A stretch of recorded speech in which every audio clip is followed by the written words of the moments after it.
뉴스 시작합니다. 저는 동정민입니다. 서울에 32,000호, 수도권 6만 호를 공급하겠다. 정부가 야심차게 발표했습니다. 판교 2배 물량, 우체국, 구청 탈탈 털어 공급하겠다는 건데요.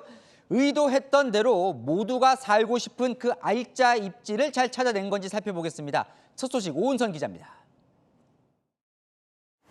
경기도 과천에 위치한 경마장입니다. 경기도에서도 손꼽히는 노른자 땅으로 이번 주택 공급 대책에 새로 포함됐습니다. 정부는 이곳 과천 경마장과 인근 국군방첩사령부 이전 부지를 활용해 약 9,800가구 규모의 주택을 공급할 계획입니다. 이를 포함해 수요가 높은 도심 요지에 6만 가구를 공급한다는 게 이번 대책의 핵심입니다. 서울 용산과 태릉, 경기 과천 등의 도심에 위치한 부지나 낡은 청사 등을 활용하여 발굴한 것으로 물량으로는 판교 신도시의 2배, 면적으로는 여의도의 1.7배에 달하는 규모입니다.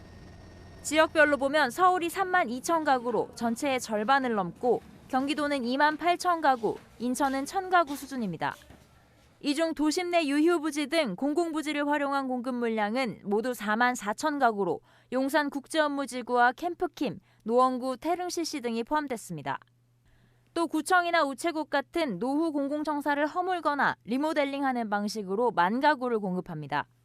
이 중 일부는 생활 편의시설을 연계한 복합개발로 추진됩니다. 이와 함께 성남 금토지구와 여수지구에는 신규 공공주택지구를 조성해 6,300가구를 추가로 공급할 계획입니다. 투기 방지를 위해 공급부지로 지정된 과천 주암동 일대와 성남 신규 공공주택지구는 토지거래 허가구역으로 지정됩니다.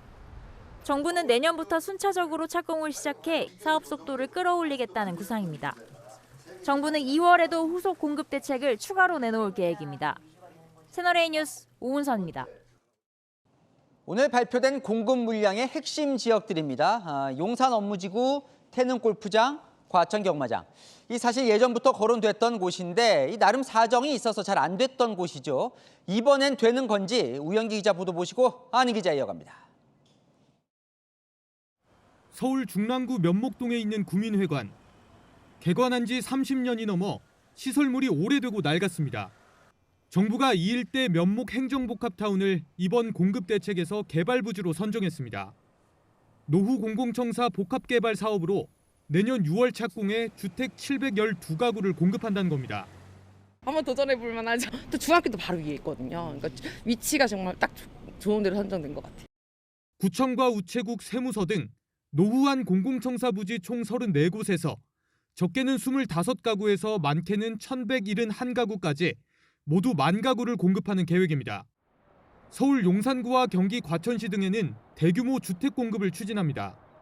용산 국제업무지구엔 1만 가구를 공급하고 과천시의 경우 경마장과 방첩사령부를 이전해 해당 부지에 9,800가구를 공급합니다. 땅을 소유하고 있는 마사회 협의가 필요합니다. 노원 태릉 CC에는 6,800가구를 공급할 계획인데 인근에 세계문화유산인 태릉과 강릉이 있어 세계유산 영향 평가를 받아야 합니다. 장기간 진척되지 못했던 태릉 CC 개발 사업을 유산청에 협조하에 세계유산 영향 평가를 거쳐 본격적으로 추진하겠습니다. 정부는 관계기관들 의견을 충분히 수렴해 속도감 있게 공급 계획을 추진하겠다는 방침입니다. 채널A 뉴스 우현기입니다. 네, 아는 기자 경제산업부 박재혜 기자 나와 있습니다. 자, 이 서울과 주변에 진짜 남아있는 땅이 있겠냐 했는데 어쨌건 6만 세대를 찾아냈습니다. 맞습니다. 이 6만 가구, 판교 신도시 2배에 이르는 물량입니다. 이 서울 한복판 용산 국제업무지구, 캠프킴 부지뿐만이 아니라 낡은 세무서나 우체국, 구청 부지 등이 다 포함됐습니다. 자투리 땅까지 샅샅이 찾아낸다는 정부의 강력한 의지가 반영됐다고 볼 수 있습니다. 네, 진짜 저 지역들이 공급이 될 만한 곳들이에요? 그렇죠. 제가 너무 궁금해서 이번 대책 마련한 국토부 고위급 담당자에게 직접 물어봤습니다. 이번 대책 오로지 똘똘한 땅에 집중했다고 합니다. 젊은 층들에게도 수요가 높은 우수 입지를 찾았다는 겁니다. 공급까지 충분히 가능하다고 했는데요. 한번 지켜봐야겠죠. 언제 된다는 거예요, 그런데 공급이? 일단은 이번 대책을 보면요. 내년 6월부터 순차적으로 착공을 시작하는데 이 상당수는 2029년 이후입니다. 보통 공사 시작하고 끝나기까지 대략 2에서 3년 정도는 걸리니까 2031년은 되어야 물량이 나올 것으로 예상됩니다. 그런데 사실은 지난 정부들 보면 주택 공급하겠다고 여러 번 발표한 곳들이 있는데 그때 발표했던 것들하고 보면 지금 어떻게 되고 있는 거예요? 네, 맞습니다. 2020년 8월 문재인 정부 때도 3만 3천 세대 대규모 공급 대책을 냈습니다. 용산 캠프킴, 태릉 CC 등 오늘 발표 택지는 그때도 발표된 곳이었죠. 하지만 오늘 기준으로 실제 공사까지 시작된 건 마곡 미매각 부지 단 한 곳뿐입니다. 그때는 왜 안 됐고 이번에는 왜 된다는 겁니까? 이전에 안 된 이유는요, 이 지자체와 주민 반대가 주된 이유였습니다. 이 주택만 짓는 게 다가 아니라 그 지역에 정착할 수 있도록 첨단 산업을 들여오거나 일자리 연계를 좀 해야 한다는 겁니다. 여기에 태릉 CC는 세계 유산 평가 문제까지 엮여 있어서 결국 무산 수순을 밟기도 했습니다. 김윤덕 장관은 오늘 국가유산청과 굉장히 원활하게 협의가 되고 있다면서 이번 공급에서는 일자리도 신경 써서 자족 기능을 활성화하겠다고 강조했습니다. 그런데 이 서울시가 저 발표 이후에 공개적으로 반기를 들었어요. 뭐가 문제라는 거예요? 맞습니다. 이 민간 주도 공급에 더 신경을 써야 한다는 겁니다.